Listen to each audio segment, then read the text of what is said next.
दिन मैं ड्यूटी से वापस आ रहा था तो मुझे पता चला कि तुम्हारे भाई के साथ में मारपीट की नौबत आ रही है।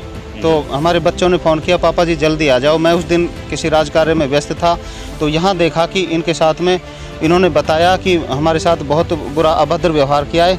उस दिन का मैं विद क्लू आपको पेश करवा दूंगा रिकॉर्ड। और इनको बहुत जान से मारने की धमकी दी कि यहाँ से निकल गए तो निकल, और ज़ोर से हम पैर तोड़ देंगे, और आप 7 पीढ़ी के अंदर भी अगर आपको रास्ता कायम हो जाए तो तुम्हारे टांग नीचे के निकल जाएं। इस चीज़ का हमारे पास में ऑन रिकॉर्ड यहाँ पे बच्चे ने रिकॉर्डिंग है, उसको आवश्यकता पड़ने पर हम प्रशासन को भी प्रोवाइड करा देंगे। नमस्कार, मैं डॉक्टर महेश वर्मा और मैं इस समय मौजूद हूँ सुकमन हेड़ी गांव में। और आप देख सकते हैं कि यहाँ पर दलित शोषण मुक्ति मंच का यहाँ पर एक फैक्ट फाइंडिंग करने आया है। दलित समाज का एक परिवार यहाँ पर इस गांव के अंदर इकलौता परिवार है, और उनकी एक ज़मीन जो रास्ता है, घर के सामने जो रास्ता है, उसको जो दूसरी जाति के लोग हैं, सामंती जाति के लोग हैं, उन्होंने उसको अवरुद्ध किया हुआ है। प्रशासन की तरफ से, तहसील की तरफ से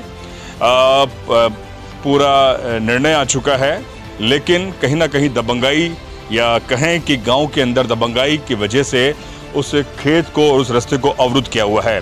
उस पूरी फैक्ट फाइंडिंग और उस पूरे जांच पड़ताल करने के लिए डेमोक्रेटिक भारत और मेरे साथ यहाँ पर प्रोफेसर रमेश बैरवा, पंकज और तमाम और इस पूरे दलित शोषण मुक्ति मंच के लोग यहाँ पर आए हैं। हरिश्चंद, क्या नाम है आपका? हरचंद जी से हम बात करेंगे। इन्हीं के नाम से पूरा प्रकरण है, इन्होंने दर्ज करवाया है कि किस तरह से इनका जो रास्ता निकलता है घर के सामने से। मैं आपको दिखाऊंगा एक बार, आप देखें कि ये सामने हमारे साथी दिख रहे हैं, ये इनका, ये जो सामने आप देखें सफ़ेद जो दिख रहा है घर के सामने, यहाँ से वो ये रास्ता है। लेकिन कहीं ना कहीं गांव के जो इस खेत से आगे वाले जो खेत हैं, उन्होंने दबंगाई से उस पूरे रास्ते को रोक रखा है। लगभग 12 फीट का ये रास्ता है।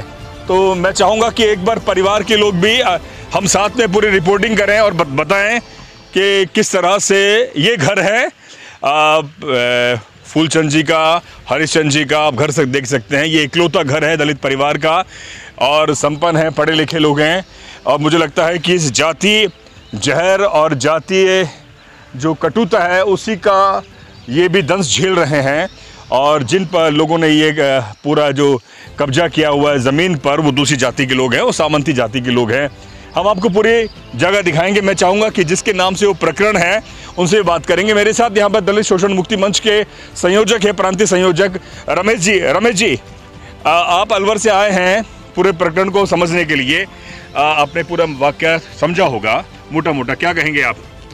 जी, हम अलवर से दलित शोषण मुक्ति मंच की टीम आई हुई है। मेरे साथ में संयोजक मंडल के सदस्य साथी उमेश कुमार, जीत सिंह और एडवोकेट पंकज सावरिया आए हुए हैं, और साथ ही साथ डेमोक्रेटिक भारत जो चैनल है उसके संपादक और वरिष्ठ पत्रकार डॉक्टर महेश वर्मा भी है। मैं आपका शुक्रिया अदा करना चाहूँगा कि आप ऐसे जो मुद्दे हैं गरीब और वंचित तबके के, उनको आप कवर करते हैं और प्रशासन की निगाह में लेके आते हैं। आज हम आए हैं ये मुंडावर उपखंड के गांव सुकमन हेड़ी में आए हैं। आप देख रहे हैं कि एक सपना होता है गरीब और वंचित तबके के लोगों का, विशेषकर अनुसूचित जाति के लोगों का, कि वो भी एक बेहतर ज़िंदगी जिए। कितना बेहतर मकान है, कितनी अच्छी आबो हवा हम देख रहे हैं। लेकिन इस सब के बीच में भी देखिए कि इनकी समृद्धि, मैं तो कहूँगा, जो इन्होंने बहुत मेहनत करके अर्जित की गई होगी, वो पच नहीं रही है यहाँ के दबंगों को, इनको। और असल में हकीकत ये है कि कुछ ऐसी कौम है जिनके खून में ये होता है कि वो कैसे गरीब और कमज़ोर तबके की ज़मीनों को हथियाने का एक पूरा षड्यंत्र असल में रचते हैं। उनको परेशान करते हैं, उनका रास्ता रोक देते हैं, उनकी बहन बेटियों को परेशान करते हैं। तो ये ही कुछ ऐसे हालात जो मोटे तौर पे अभी हमने जाना है हम और डिटेल में पूरी एक तथ्यात्मक रिपोर्ट लेने के लिए यहाँ पर आए हैं। इनसे इनकी पीड़ा जानेंगे, इनकी चिंता जानेंगे और प्रशासन का इनके प्रति क्या रवैया है उसको भी हम जानेंगे। तो मैं पुनः डेमोक्रेटिक भारत चैनल का शुक्रिया अदा करना चाहूँ। बिल्कुल, प्रोफेसर साहब से बात करी, संयोजक हैं आप हरचंद जी हैं। हरचंद जी, आप ही के नाम से पूरा प्रकरण है, आपकी ज़मीन है पूरे परिवार की जी। क्या मामला है, क्या वाकया है जिसको लेकर आपने मामला दर्ज करवाया और दबंग जो हैं जिन्होंने जो आपके ज़मीन पर मतलब रास्ते पे कब्जा किया हुआ है? सर, हमारे यहाँ पर लगभग 1969 से यहाँ के आसपास के सभी मकानों से पहले अपना मकान यहाँ पर पहले कुआं था, उसके बाद में मकान बनाए जी। उससे पहले खेतों का रास्ता ये सामने से होते हुए था, लेकिन वो दबंगाई की वजह से उसको धीरे धीरे कि कभी ये यहाँ पर बस जाए, सुखी अमन चैन से जीना सीखें और वो अच्छी बेहतरीन ज़िंदगी जिए, उसकी उनको ये बात पच नहीं रही थी। और दबंगाई लोगों ने वहाँ पर वो रास्ता था जो धीरे धीरे काट करके सकड़े ताकि हम जा नहीं सकें, जो पगडंडी थी उसको भी छोटा कर दिया। और आज उसके लिए रास्ते के लिए जब हम फरियाद किया तो उसके बाद में भी नए तहसीलदार अभी तक कोई इसका कोई संतोषजनक जवाब आया निस्तारण कर पाए हैं। और यहाँ से जो डिग्री हो चुकी उसके बाद में भी हमारा अभी तक कोई भी इस पर कोई संतोषजनक जवाब नहीं आया है। एक बार मैं चाहूँगा कि पंकज एक बार दिखा दें कि वो सामने जो रोड दिख रहा है, रास्ता कहाँ से जाता है? ये रास्ता इधर से ये पगडंडी जो जा रही है। अच्छा, ये 12 फीट का रास्ता है। 12 फीट का रास्ता। आइए हम आपको दिखाएं कि जो ये पगडंडी दिख रही है ये पूरा ये पूरा रास्ता 12 फुट का है जी। ये अपना ही रास्ता है, अपना ही खेत का है। अच्छा, ये तो आपका खेत है जी। अच्छा, ये आपका खेत है और आगे जो 2 खेत है वो दूसरे लोगों के हैं। अच्छा, तो हम आपको दिखा रहे हैं कि एक बार पंकज एक बार आप रास्ता दिखा दें विस्तार से कि ये रास्ता जो दिखा रहे हैं हम, ये जो चल रहे हैं, ये हरिश्चंद्र जी के ही परिवार का खेत है। यहाँ पे किसी भी तरह का विवाद नहीं, क्योंकि खुद का खेत है। और आगे जो है रास्ता, आगे जो खेत है वो दूसरे परिवार के और दूसरे समाज का है, जो सामंती जाति हैं या उनका जो सामंती सोच है, जातिवादी लोग हैं, उन्होंने उस पूरे रास्ते को अवरुद्ध किया हुआ है। ये आप देखें कि ये पगडंडी पहले से बनी हुई है। आप देखें कि ये जो सामने रोड, उस रोड से कनेक्ट होता है सीधा जी। ये सीधा कनेक्ट हो रहा है घूमते हुए, ये पाइप पटक रखे हैं, वो रास्ते में पटक रखे हैं। और उसके बाद में अच्छा या ट्रांसफार्मर के पास में पहले पोल गाड़ा था ताकि ये अवरुद्ध हो जाए रास्ता, लेकिन जो प्रशासन वहाँ पर ऑर्डर दिए हुए थे जी एसडीएम साहब के यहाँ से, तो उन्होंने उसको 12 फीट दूर गाड़ा था। अच्छा, जब प्रशासन आया तो उन्होंने उसको दूर गाड़ा, लेकिन उसके बाद में भी फसल बो रखी और 3 फसल ले चुके हैं, लेकिन अभी तक इस पर कोई कार्रवाई नहीं की। कंटेम्प्ट लगा रखा है। लेकिन उनकी दबंगाई से आज भी फसल आपके सामने लहला रही है। वो बो रहे हैं, मतलब बो रहे हैं इस समय, और जुताई कर रखी है यहाँ पर। बताइए, ये रास्ता, ये तो आप ही का खेत है? नहीं, ये इसमें से अपना इशू हुआ है, डिग्री हुई है, इसी 12 फीट का है। लेकिन दबंगाई से जोत रखा है पूरा। देखिए रास्ते मतलब की जोत रखा है जी, या अवैध कब्जा है। इसके पैसे भर दिए, डीएलसी रेट के डबल पैसे गवर्नमेंट खाते में जमा किए हुए हैं जी। उसको जमा किए हुए लगभग 1.5 साल, 2 साल होने को जा रहे हैं। बताइए, राजस्थान में नहीं पूरे भारत में खासतौर पे दलितों के ज़मीन पर हर दबंग जातियों ने, दबंग कहें या सामंती जाति कहें, उन्होंने इसी तरह से कब्जा कर रखा है। आप देखिए परिवार संपन्न है, कितना शानदार इनका मकान है, परिवार संपन्न है, और इसी वजह से इनको ये अखर रहा है कि ये कैसे ना कैसे करके ज़मीन को छोड़ के यहाँ से चले जाएं। यही है लग रहा है जी। ये पाइप डाल देते हैं ताकि कोई मोटरसाइकिल नहीं निकले। और हमेशा गाली गलौज करते हैं यहाँ से। बताइए, जाने के लिए छोटे बच्चे हैं, वो स्कूल जाने के लिए रोड पर जाते हैं, तब भी मतलब गाली गलौज करते हैं। अच्छा, कोई मोटरसाइकिल यहाँ से नहीं निकले और यहाँ से ये मुड़ रहा है, यहाँ से 12 मिनट का जो घुमाओ, ये घुमाव है। यानी कि हम उस घर वहाँ से आए, घूमते ये रास्ता, और ये 12 फुट का रास्ता सीधा उस रोड से कनेक्ट करता है। ये जो खंबे है, बिजली का खंबा, ये अपने आप में ये साफ दिखा रहा है कि ये 12 फीट का ये डिस्टेंस है, ये पूरा रास्ते का। देखिए मैं बिल्कुल, ये जो रास्ता है वो यहाँ से इस खंबे से लेकर और जहाँ तक प्रोफेसर साहब खड़े हैं उससे भी थोड़ा दूर तक ये 12 फीट का रास्ता है।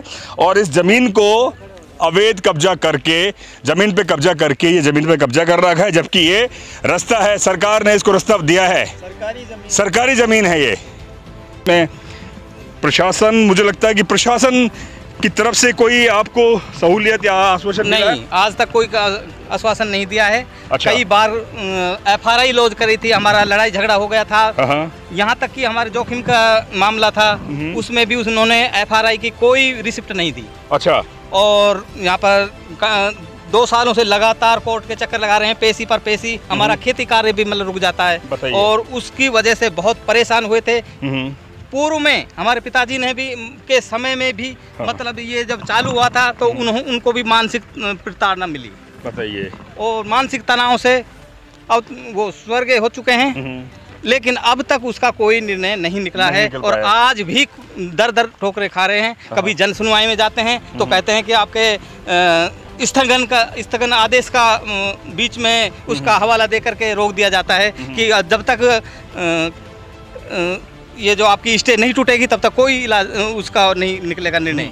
लेकिन जब हाल का जो आपको प्रशासन ने रास्ते का आदेश दिया है उसके बावजूद भी प्रशासन की तरफ से अभी कोई संतोषजनक जवाब नहीं मिला है। नहीं मिला है। जी।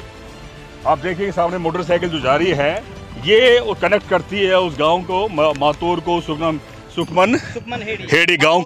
लगातार इनके परिवार को धमकियां मिल रही हैं, मारने पीटने की। बच्चे जब यहाँ से स्कूल जाते हैं, बाजार जाते हैं, गांव में जाते हैं तो हर दिन किसी ना भी किसी तरह से उनको धमकियां मिल रही हैं। ये आप देखिए, यह फसल ज्वार बो रखा है। स्थगन आदेश के बावजूद भी देखो ये फसल बो रखी है और रास्ते में पाइप पटकते हैं ताकि कोई दूसरा नहीं निकल सके, आदमी नहीं निकल सके।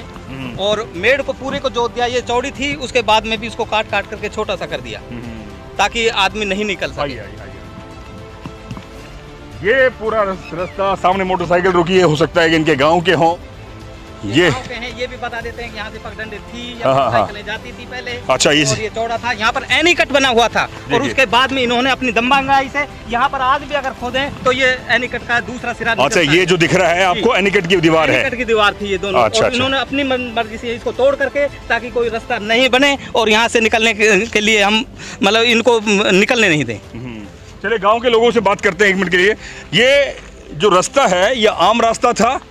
पगडंडी थी ना? हाँ थी। तो जिस तरह से इन्होंने पूरे 12 फीट पे कब्जा कर लिया, ये जमीन पे कब्जा कर रखा है ना? नहीं, 12 ये पगडंडी थी, जैसे ये चौड़ा था। हाँ ठीक है। बावजूद 12 फीट का आदेश जो है 12 फीट के आधे रास्ते का है ना? मैं वही पूछ रहा हूँ। पहले पगडंडी थी, पूरा मेड़ काट दिया है ना? मेड़ तो कटी है ना? हाँ। ये आप इसी गाँव के हैं? हाँ, सुखमेड़ी गाँव। अच्छा, सुखमेड़ी। तो क्या नाम है आपका? शिवराज सिंह खुद बता रहे हैं कि ये पूरा एक आम रास्ता था, पगडंडी थी, लेकिन उसको किस तरह से पगडंडी को ही अवरुद्ध कब्जा करके इस पे फसल बो दी गई है। ये आप दिखाएं, पंकज एक बार सामने दिखा दे। इस समय हम आप देखें ये सीधा जो सीधे नीला पेंट है, ये उस पीड़ित परिवार का, हरिश्चंद्र जी से हम बात कर रहे हैं, मास्टर जी का जो परिवार है। ये लगभग 12 फीट का रास्ता है और पूरी तरह से इसको कब्जा किया हुआ है। प्रशासन से अभी तक कोई संतोषजनक जवाब नहीं मिला है। साहब यहाँ पर आए थे जी, क्या कहा उन्होंने कहा था कि 2-3 दिन बाद में फिर हम दोबारा से पटवारी को भेजेंगे और दोबारा मुआवना करेंगे, हो सकता है इसका विकल्प दूसरी जगह से कर दें। लेकिन अब ये आप ही बताओ कि इसमें पहले जो डिग्री हो चुकी है, हमारा कायम हो चुका है, उसके बाद में दूसरी विकल्प रही कहाँ पर जाता? दूसरा विकल्प है ही नहीं। उधर से नाला है, वो हमें समझ लो उबड़ खाबड़ जमीन है, उसमें जाने का रास्ता ही नहीं है। पूरी फैमिली को सैल्यूट करना चाहूँगा कि इन्होंने इन तमाम जो घेराबंदी के बावजूद भी ये अपने हक की लड़ाई लड़ रहे हैं और कानूनन इनको जीत मिल चुकी है। मैंने ये कागज़ देखे हैं, लेकिन अब सबसे बड़ी कहीं कमज़ोरी दिख रही है तो वो प्रशासन के द्वारा इनको कब्ज़ा मुहैया करवाना है। और इसलिए जो हम समझे हैं वो इनकी यही पुरजोर मांग है कि ये जो 12 फीट का वहाँ आप देखेंगे, आपने खुद ने दिखाया कि वो उस पोल से एक डिवीज़न हमारे सामने दिख रहा है, कि ये रास्ता इनको मिलना चाहिए, कानूनन इनका हक है। कानून इनका हक है। और तभी हम ये कह सकते हैं कि एक हम ऐसे भारत में रह रहे हैं जहाँ कानून का राज है। अब खुद प्रशासन को तय करना होगा कि ये लठ का राज चलेगा या लौका का राज चलेगा। और इसलिए भी हम इस परिवार को फिर से सैल्यूट करेंगे कि इन्होंने कानून के हक की लड़ाई लड़ रहे हैं, कानूनी तरीके से लड़ रहे हैं, इनकी जीत है। और इतने डर के बावजूद भी हम खुद आए थे, कैसे वो नाला है को देखेंगे, वो इतना मतलब हाँ दुर्गम और इसके अलावा वीरान रास्ता। और बताया गया कि वहाँ पे पशु भी मृत पशु डाले जाते हैं, तो दूसरे जो ऐसे जानलेवा पशु भी उधर आते हैं। और बारिश के दिनों में तो क्या हालत होगी हम खुद देख सकते हैं। भी हो सकती है। इसलिए दलित शोषण मुक्ति मंच पूरी ताकत के साथ में, पूरी ईमानदारी के साथ में इस परिवार के साथ है। जो परिवार चाहता तो यहाँ से इस सब को बेच करके शहर में रह सकता था, लेकिन इनका ये कमिटमेंट है कि हम गाँव को भी अच्छा बनाना चाहते हैं। ये गाँव तभी अच्छा बनेगा, ये भारत तभी अच्छा बनेगा जब दलितों को इज्जत के साथ में उनके जो हक है वो हकूक़ के साथ में उनको उनकी जगह पर रहने दिया जाएगा।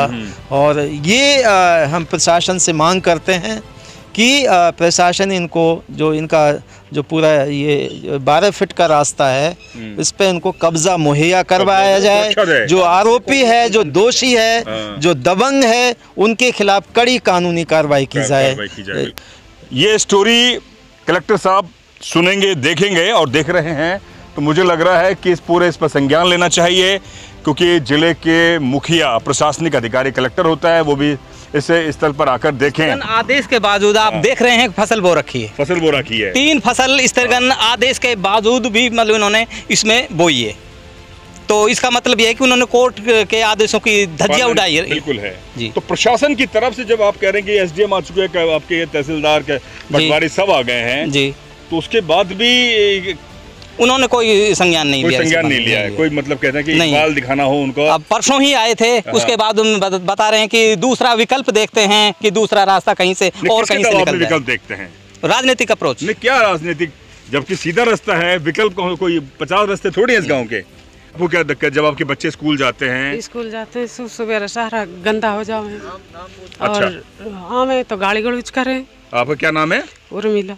अच्छा, तो जब आप बेटा उस रास्ते से जाते हो जहाँ से वो सुनसान रास्ता है, यहीं से जाते हैं, तो कोई आपको मारने पीटने की धमकी या उनके? हाँ, इनको मना किया, इनको मना करते हैं आपको किस रास्ते से मत जाओ। डर के स्कूल जाते हो? इस तरह की धमकी मिल रही है? बच्चा बिल्कुल ही एक बार तो बया हुआ था। अच्छा, फिर जान कैसे बच के गो। वाइट कलर की रहती है, वाइट गंदी हो जाती है। रोज खड्डा खोद दे, पाइपन में पानी छोड़ दिए, न सोचे कि यहाँ से पैदल बिल्कुल नहीं निकले। 2 व्हीलर नहीं जा सकता, मोटरसाइकिल यहाँ से निकल नहीं सकती। मैं और मेरी बहन कई बार गिरते बचे थे, यहाँ पे पूरा पानी भर गया था। तो अच्छा, वहाँ पे बहुत मतलब बहुत ज्यादा ही पानी होता है वहाँ पे। जान के पानी छोड़ दें, कीचड़ हो जाए, जैसे कीचड़ हो जाए, गिर जाए, ये परेशान हो के यहाँ से निकल जाए बस। में भी आप सामने देख रहे हैं कि डबल लाइन डाल रखी हैं ताकि कोई मोटरसाइकिल नहीं निकाल सके। बिल्कुल। तो आज यहाँ पर हमें बहुत ही, ये हमारे भारत की सच्ची तस्वीर है। गरीब, दलित, वंचित के परिवारों के, जो खासतौर पर दलित परिवार हैं, उनकी ज़मीनों पर इसी तरह से कब्जा किया हुआ है। और ये तो सरकार की प्रशासन की तरफ से पूरा रास्ता दिया हुआ है और आदेश हो चुके हैं, उसके बावजूद भी इस रास्ते पर कब्जा नहीं दिलाया गया है। और ये 12 फीट का रास्ता है, फसल बोई हुई है, और स्टे के बावजूद भी आप सोचिए, यहाँ तहसीलदार आ चुके हैं, एसडीएम आ चुके हैं, पटवारी आ चुके हैं, तो ये कौन आएगा इसके अलावा? आप सोचिए कि इतना बड़ी विडंबना स्थिति है। और कलेक्टर साहब इस पर स्वतः ही संज्ञान लें और इस पूरे मौके मुआयने को देखें, और जो ये परिवार है, दलित परिवार है, इसकी सुरक्षा के लिए और इसके लिए आम रास्ता इसको बनाया जाए, जो कि इनका आम रास्ता है, जो कि स्टे हो चुका है, ऑर्डर हो चुका। मेरी यहाँ पे जस्ट पास में ही नज़दीक पोस्टिंग है। एक दिन मैं ड्यूटी से वापस आ रहा था, तो मुझे पता चला कि तुम्हारे भाई के साथ में मारपीट की नौबत आ रही है। तो हमारे बच्चों ने फ़ोन किया, पापा जी जल्दी आ जाओ। मैं उस दिन किसी राजकार्य में व्यस्त था, तो यहाँ देखा कि इनके साथ में इन्होंने बताया कि हमारे साथ बहुत बुरा अभद्र व्यवहार किया है। उस दिन का मैं विद क्लू आपको पेश करवा दूंगा रिकॉर्ड। और इनको बहुत जान से मारने की धमकी दी कि यहाँ से निकल गए तो निकल, और ज़ोर से हम पैर तोड़ देंगे, और आप 7 पीढ़ी के अंदर भी अगर आपको रास्ता कायम हो जाए तो तुम्हारे टांग नीचे के निकल जाएं। इस चीज़ का हमारे पास में ऑन रिकॉर्ड यहाँ पे बच्चे ने रिकॉर्डिंग है, उसको आवश्यकता पड़ने पर हम प्रशासन को भी प्रोवाइड करा देंगे। मेरा आप सभी से अनुरोध है कि 2 चीज़ें होती थी, थ्योरेटिकल और प्रैक्टिकल। थ्योरी में हम पढ़ते थे कि कानून सबका साथ देता है। यहाँ पे जब हमने शुरुआत, हमारे पिताजी ने एसडीएम साहब को गुहार लगाई थी कि हमारे पास में कोई वैकल्पिक रास्ता नहीं है, इस वजह से हमारा सहयोग कीजिए। तो एसडीएम साहब ने आश्वासन दिलाया था कि आपको निश्चित रूप से न्यायपूर्ण तर्क संगत आपको रास्ता कायम कराया जाएगा। बिल्कुल।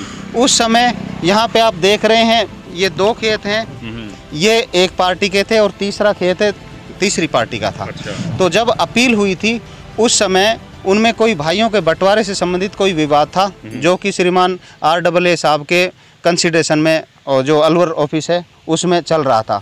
उस बात का पटवारी कानून को यानी तहसील कार्यालय ने उचित उसकी जानकारी दी गई थी। जिस टाइम दलीलें जो वो होती हैं दलील पेश की थी, उसमें वो बाकायदा ऑन रिकॉर्ड दर्ज है।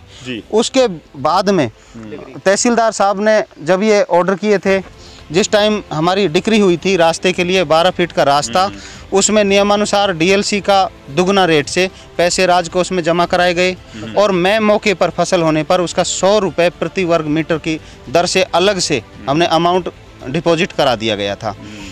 ये प्रशासन से मैं पूछना चाहूँगा कि जिस समय जब RAA का जो कंसिडरेशन में कोई वाद चल रहा था, स्थगन आदेश था, उसके बावजूद हमसे पैसे जमा क्यों कराए? उस समय भी पटवारी ने जो रिपोर्ट दी थी उसमें उसका हवाला बाकायदा दिया हुआ है कि इस पर स्थगन आदेश है। हमारे पैसे जमा कराए हुए लगभग 2 साल हो गए हैं। आज तक हम दर दर भटक रहे हैं। इवन यहाँ तक मेरे को धमकियाँ दी जाती हैं कि तुम कौन होते हो, तुम नेता बन रहे हो ज़्यादा, तुम्हारा नई वार्ड में ट्रांसफ़र करा दिया तो हम दबंगई लोग हैं, और तुम्हारी 7 पीढ़ी तक रास्ता अगर ऐसे निकल जाएगा तो हम तुम्हारी टांग नीचे के निकल जाएंगे। इस तरह की बार बार किया है। श्रीमान जी, अब हमारे यहाँ पे प्रशासन गाँव के संग अभियान के तहत हमने दोबारा से एप्लीकेशन लगाई कि सर हमारा दोष क्या है, हमने जब इतना अमाउंट जमा करा दिया और उसके बावजूद भी आज भी आप श्रीमान जी के कंसिडरेशन में भी एक उन्होंने इसके बारे में स्थगन आदेश दिया था, तो उस आदेश में भी क्लियर हवाला है कि कोई मौके पर फसल का या अन्य किसी तरह से इस मार्ग को अवरुद्ध नहीं किया जाए। श्रीमान पटवारी जी ने भी इसके बारे में मौका रिपोर्ट दी हुई है श्रीमान एसडीएम साहब को कि इस मौके को अवरुद्ध किया गया है। उसके बावजूद भी कोई स्टेप आज तक नहीं उठाए गए हैं। श्रीमान एसडीएम साहब, तहसीलदार जी और मैं राजस्व अधिकारियों समेत यहाँ पे मौके मुआयना अभी पिछले 24 तारीख को किया गया था।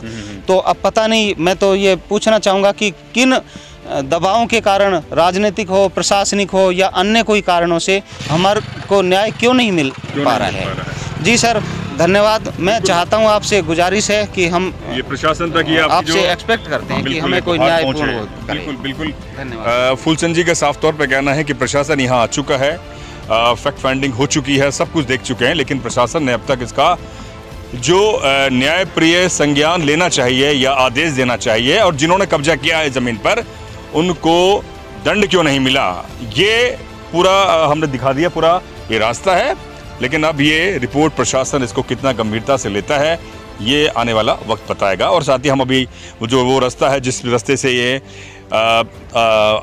हर दिन निकलते हैं, वो वीरान रास्ता है। आप खुद देखेंगे कि तो आपको लगेगा कि सुनसान, वीरान, और बरसात में पूरा नाला भर जाता है उस रास्ते से। उस रास्ते से परिवार हर दिन निकलता है, क्योंकि ये रास्ता तो इन्होंने अवरुद्ध किया हुआ है। अगर यहाँ से कोई बच्चा और परिवार का निकलता है तो उनको धमकी मिलती है। दिखाते हैं आपको वो रास्ता। बिल्कुल, अब हम उस रास्ते की तरफ जा रहे हैं जहाँ से ये जो पीड़ित परिवार है वो हर दिन उस रास्ते से गुजरता है, वीरान है। और जहाँ बता रहे हैं कि फूलचंद जी कि वहाँ पर जो मरे हुए जानवर है वो भी डाल दिए जाते हैं। दुर्गम इलाका है। अब मैं एक बार उसकी पूरे आपको वाकया और रिपोर्टिंग आपको वीडियो आपको दिखाऊंगा। ठीक है, चलिए अब हम आपको वो रास्ता दिखाएंगे जहाँ से मास्टर जी का परिवार क्योंकि ये जो रास्ता है उसे अवरुद्ध किया हुआ है, बंद किया हुआ है। जो सामंती जातिवादी जो परिवार है जो जिन्होंने पूरे रास्ते को बंद किया हुआ है, उनके वजह से अब इस वीरान और दहशतपूर्ण रास्ता है जो बरसात में पूरा नाला भर जाता है। पदम जी, फूलचंद जी, डेली आप यहाँ से निकलते हैं? जी सर, रोजाना निकलते हैं। बस आपको सौभाग्य ये मिला कि आज तक अभी कोई बरसात नहीं हुई। एक बार जैसे ही बरसात हो जाएगी सर, मैं आपको आमंत्रित जरूर करूंगा, और आपकी हिम्मत है तो आप उस नाले से निकल के दिखा देना सर। मैं आपके उस शौर्य को, पराक्रम को मैं नमन करूंगा कि हमने किस तरह से प्रताड़ना झेली है और किस तरह की जान पर रिस्क लेकर के हम यहाँ से रोजाना जाते हैं।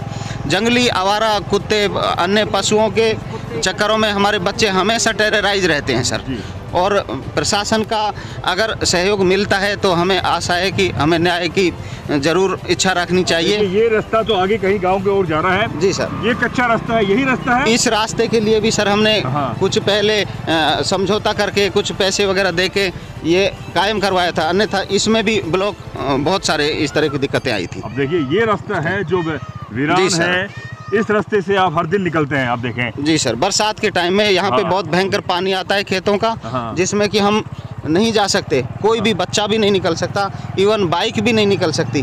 उसके लिए पिछली बार इतना भयंकर बरसात आई थी कि भतीजा है जो उसमें बाइक निकालने की कोशिश कर रहा था, वो बह जाता सर। हमें बड़ा पछतावा हुआ कि आजकल जीवन कितना कीमती है, कितना अमूल्य है, लेकिन हमें सर नौकरी का हमेशा खतरा बना रहता है।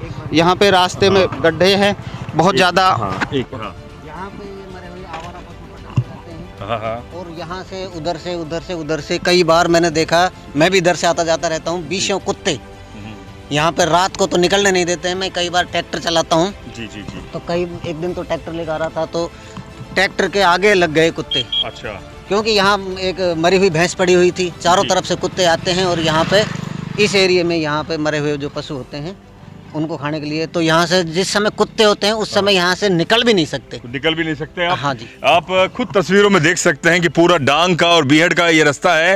ये रास्ता नहीं है, ये नाला है, नदी है एक तरह से। मजबूरी में ये रास्ता, ये जो पीड़ित परिवार है जिनकी, जबकि जो हमने आपको रास्ता बताया कि 12 फुट का रास्ता सरकार की तरफ से आदेश है, तो उस रास्ते को अवरुद्ध किया हुआ है। अब आप देखेंगे ये इस रास्ते से हर दिन ये परिवार निकलता है, और बरसात में ये दुर्गम पूरा नाला भर जाता है, तो बड़ी निकलने की दिक्कत होती होगी आपको? सर बहुत हमेशा रिस्क रहता है, कई बार फिसल भी जाते हैं और हमारे जूते चप्पल वो भी नाले में बह जाते हैं। और दूसरी रही बात सर, हमारे कपड़ों के कीचड़ लग जाती है, मजबूरन हमें भीगे कपड़ों से ही अपने ऑफिस जाना पड़ता है। और इधर ये देख रहे हैं, ये भी अपने स्तर पे हमने मैन पावर लगा के थोड़ा सा प्लान करके मजबूरन निकलने की कोशिश की है। 4 व्हीलर तो कैसे भी नहीं निकल सकता सर, हम मजबूर हैं इस तरह की प्रताड़ना भरी ज़िंदगी जीने के लिए। यहाँ आगे आपको यहाँ देखें तो पिछले साल का ही ये जो कटान है, पानी है, उसका बहाव इतना फ्लो तेज़ था कि यहाँ पे देख रहे हैं ये सारा कटा हुआ है, ये रास्ता भी ब्लॉक था। ये गैर मुमकिन नाला है जो कि रेवेन्यू रिकॉर्ड में रास्ता कायम भी नहीं किया जा सकता, जैसा कि श्रीमान SDM साहब ने भी हमको निर्देशित किया था कि वो तो रास्ता रिकॉर्ड में हो भी नहीं सकता। जबकि आपके विकल्प के तौर पे कह रहे हैं कि विकल्प हम दूसरा देंगे आपको, क्या विकल्प बनेगा जबकि घर के आपके और कोई रास्ता भी नहीं है? सर इसमें मैं क्लियर कट तो नहीं कह सकता, लेकिन राजनीतिक प्रभावशाली रसूखदार जो लोग हैं उनका दबाव है कि हमारी कम्युनिटी की कहीं ज़मीन ना चली जाए इस रास्ते के लिए, और उन्होंने प्रेस्टीज पॉइंट बना करके इस तरह का वो बना रहे हैं कि हम कोई और विकल्प ढूंढेंगे। उसके 2 कारण हो सकते हैं, एक तो मामला काफ़ी दिन और पेंडिंग में पड़ा रहे, इस वजह से सर हमें बहुत दुख भरी। यहाँ पे आप देख रहे हैं ये सारी गहरी खाई पड़ी हुई है, इसमें सर जैसे ही पानी भरता है तो कभी भी यहाँ फिसलने का, गिरने का, जान माल का हमें हमेशा नुकसान बना रहता है, अंदेशा बना रहता है। अब देखिए कि बिल्कुल वीरान रात के अंदर, और मुझे लगता है कि दिन में भी यहाँ से निकलने में खतरा है, कोई भी आपको दबोच सकता है, किसी जी सर हमें बिल्कुल। यहाँ पे सर हमारी लड़कियां हैं, बहनें हैं, वो इस तरह के जोखिम भरे माहौल में किस तरह से जी रही हैं, ये आप अंदाजा लगा सकते हैं। अब देखिए कि एक पूरे इलाके में दलित परिवार का एक ही मकान है, एक ही घर है, और जो आसपास के जो खेत हैं और भी जो जगह हैं वो सामंती और जातिवादी जो जातियां हैं उनके परिवार का खेत हैं। कहीं ना कहीं जो प्रशासनिक वो जो राजनीतिक रसूख रखते हुए इस पूरे मामले को जैसे कह सकते हैं कि उसका निस्तारण नहीं होना देना चाहते हैं। अब देखिए, मैं आपको ये पूरा रास्ता दिखा रहा हूँ। इन रास्तों से ये परिवार हर दिन यहाँ से निकलता है, इनकी बहन बेटियाँ, ये परिवार, और ये खुद सरकारी नौकरी में हैं, जबकि राजकाज का पूरा काम देखते हैं, सरकार टीचर हैं, प्रिंसिपल हैं।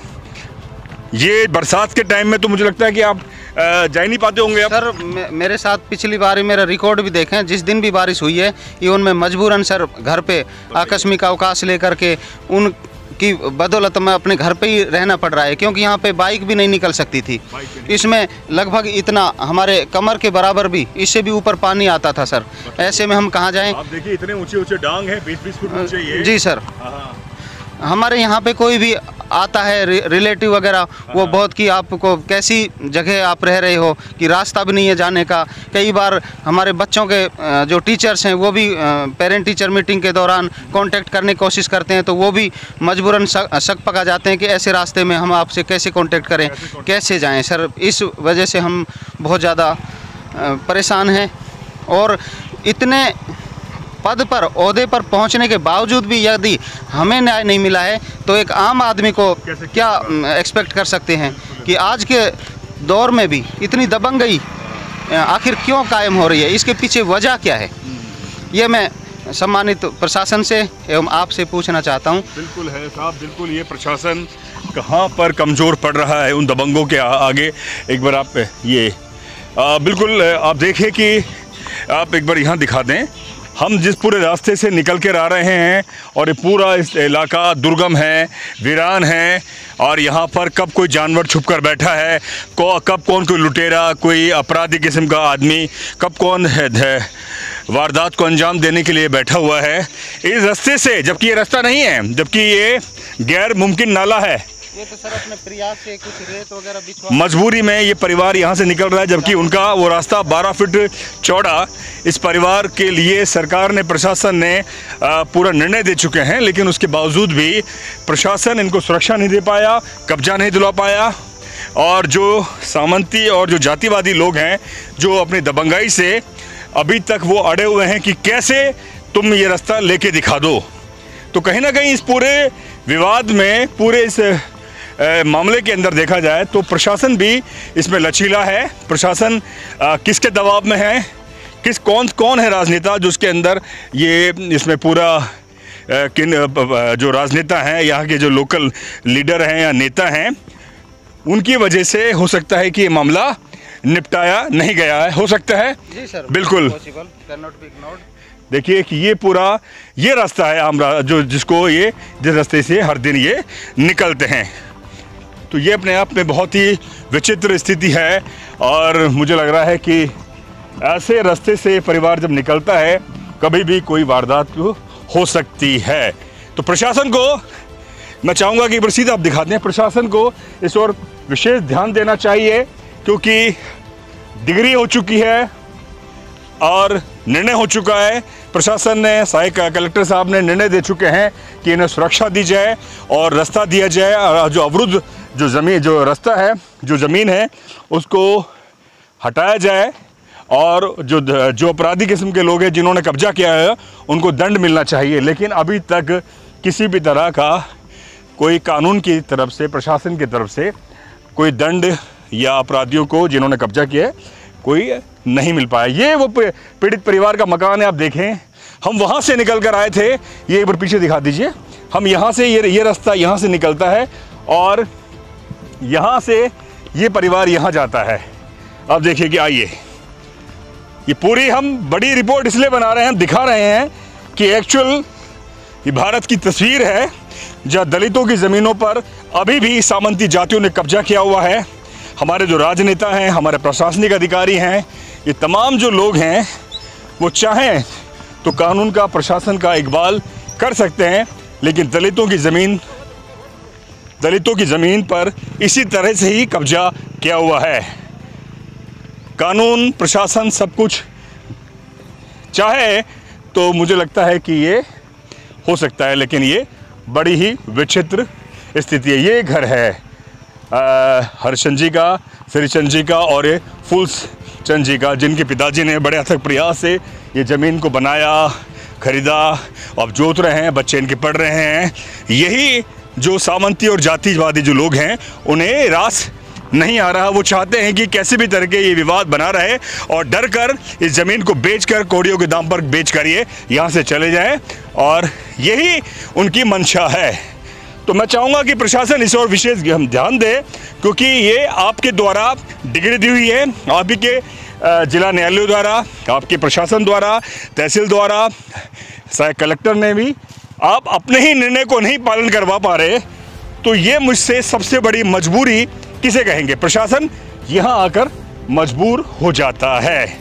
तो मैं यही कहूँगा कि इस ओर प्रशासन विशेष ध्यान दे, और मैं चाहूँगा कि कलेक्टर साहब स्वतः यहाँ पर आएँ और इस परिवार के, पीड़ित परिवारों वालों से ज़रूर मिलें, क्योंकि कभी भी इनके साथ कोई घटना को अंजाम दिया जा सकता है, जैसे कि पीड़ित परिवार वाले बोल रहे हैं कि क्योंकि लड़ाई ज़मीन के साथ साथ सुरक्षा की भी है।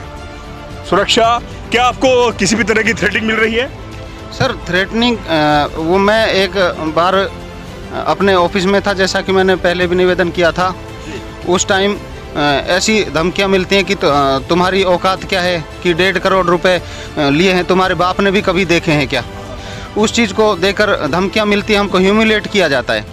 मैं प्रशासन से यही गुहार करना चाहता हूं कि एक अधिकारी कर्मचारी होने के नाते भी क्या हमें सुरक्षा नहीं मिल पाएगी, और आगे आने वाले भविष्य में हम किस तरह का सेंस ऑफ कॉन्फिडेंस रख पाएंगे जब हमें इस स्तर पे ही इतना गिराया जा रहा है, डिमोरलाइज किया जा रहा है। तो हमारे संविधान की ताकत कहाँ गई, जिनकी बदौलत हमारा प्रशासन भी आज अपनी गुजर बसर कर रहा है और अपने उन्हीं दायित्वों को निभाते हुए अपना परचम फहरा रहा है। एक तरफ तो हम कहते हैं कि प्रशासनिक अधिकारी के पास बहुत पावर होती है, लेकिन कहाँ उन रसूखदारों के सामने हम इतने मजबूर क्यों हो जाते हैं? तो बिल्कुल आपने पूरा विस्तार से रास्ता भी देखा और पूरी रिपोर्ट को भी देखा, किस तरह से जो दबंग कही जाने वाली जो जातियां हैं, सामंती जातियां हैं, जातिवादी जो परिवार है, खास तौर पे परिवार कहेंगे, जाति ना कहकर परिवार जो है, उन लोगों ने पूरे रास्ते को अवरुद्ध किया हुआ है। प्रशासन की तरफ से पूरा ऑर्डर है, लेकिन प्रशासन का जो इकबाल है वो यहाँ पर नज़र नहीं आ रहा है। इसलिए प्रशासन को संज्ञान लेना चाहिए, खासतौर पे जिले के जो जिला कलेक्टर है वो भी इस पर विशेष ध्यान दें, तब जाकर ये पीड़ित परिवार उसको न्याय मिल पाएगा। दीजिए इजाज़त, शुक्रिया। अब हम हरिचंद जी के मकान से उस मेन रास्ते की तरफ जा रहे हैं। ये दुर्गम रात का समय है, आप देख सकते हैं कि रात के समय में हम इसी जो गैर मुमकिन नाला है, बरसात में पूरा भर जाता है। ये परिवार रात में इस पूरे वीरान और सुनसान रास्ते से कैसे निकलता होगा। बिल्कुल मृत जो पशु है यहाँ पर आसपास के गांव वाले डाल के जाते हैं और उनकी बदबू भी आ रही है। कब 20-25 कुत्ते जानवर कब किसी भी परिवार पे, बच्चों पर हमला कर दे, कभी कह नहीं सकते। आप देखें ये पूरा बीहड़ है, कम से कम 20-30 फुट ऊंचे ये डांग का रास्ता है। और यहाँ से इस समय मजबूरी बस ये परिवार, जिसकी हमने पूरी रिपोर्टिंग की है और पूरा मामला जाना है कि प्रशासन क्यों पंगु बना हुआ है, क्यों लाचार है, क्यों अभी तक इस परिवार को न्याय नहीं दिला पाया है। और जिन सामंती और जिन जातिवादी लोगों ने कब्जा किया, वो उनके खेतों पर, उस रास्ते पर कब्जा किया हुआ है। आप देखें कि ये इतना सुनसान इलाका है, कोई दूर दूर तक कोई नजर नहीं आ रहा। कभी भी कोई भी इस रास्ते से में बीच में कोई भी रास्ते को रोक सकता है, रास्ते में रोक सकता है और जान माल को खतरा हो सकता है। यहाँ पर मृत पशुओं को डाल देते हैं। देखो अभी भी बदबू आ रही है और बरसात का मौसम है, कभी भी अप्रिय घटना को अंजाम दिया जा सकता है। ये और इस वीरान रास्ते से बरसात में रास्ता पूरा बंद हो जाता है। वीरान सुनसान रास्ते से ये परिवार निकलता है और जो मुख्य रास्ता है गांव का, उस रास्ते पर जाकर ही मिलता है रास्ता। लगभग ये आधा किलोमीटर के लगभग रास्ता है, आधा किलोमीटर से ज्यादा का। ये देखिए इस सुनसान रास्ते पर अब हम उसमें मेन जो रास्ता है, कार दिख, आपको मोटरसाइकिल दिख रही होगी, ये यहाँ के जाके कनेक्ट होता है। ये है, बताइए।